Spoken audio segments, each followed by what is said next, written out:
Nagpasalamat si Austin Reeves sa lahat-lahat ng naitulong sa kanya ni LeBron James. Magkita na lang daw sila sa golf course.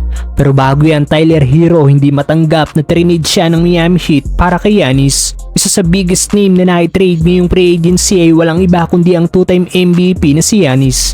Trinade nga po ng Bucks si Greek Freak papuntang Miami Heat kapalit si Tyler Hero kasama ang maraming player at future picks. Pero mukhang bitter nga po si Hero na trinade siya ng Heat para kay Giannis. Dahil sa kanyang IG story, makikitang shinare ni Tyler Hero ang listahan ng may pinakmababang field goal percentage sa paggawa ng mid-range shot. Pasok ang dating niyang teammate na si Bam Adebayo sa listahan na nagrarank na pang-10 na may 35.9% shooting sa mid-range.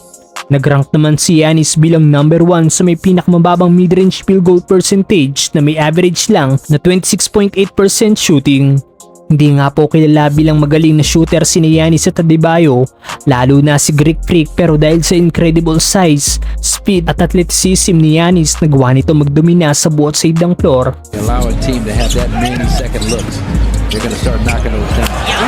Kaya ito naging two-time MVP, Depoy at nadala ang Bucks sa kampyonato noong 2021. Ano masasabi nyo dito mga brother? Samantalang Austin Reeves nagpasalamat sa lahat-lahat nang naitulong sa kanya ni LeBron James. After mag-post ni Luka Doncic sa kanyang IG kung saan sinabi nito na honor siyang naging kakampi si LeBron at marami siyang natutunan dito, nagpost na nga rin po si Austin Reeves sa kanyang IG account kung saan nagpapasalamat si AR sa lahat-lahat ng nagawa sa kanya ni LeBron James. Sa IG post ni Reeves sinabi nito na thank you for everything, see you on golf course my brother. Kalakip ang mga picture nila ni LBJ. Kasama nga po ni Reeves si LeBron mula nang siya ay mapunta sa Lakers, mula sa pagiging two-way player hanggang sa maging all-star caliber player na si AR-15.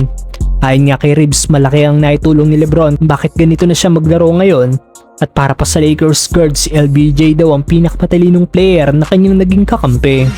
What a bounce, dude. What a bounce.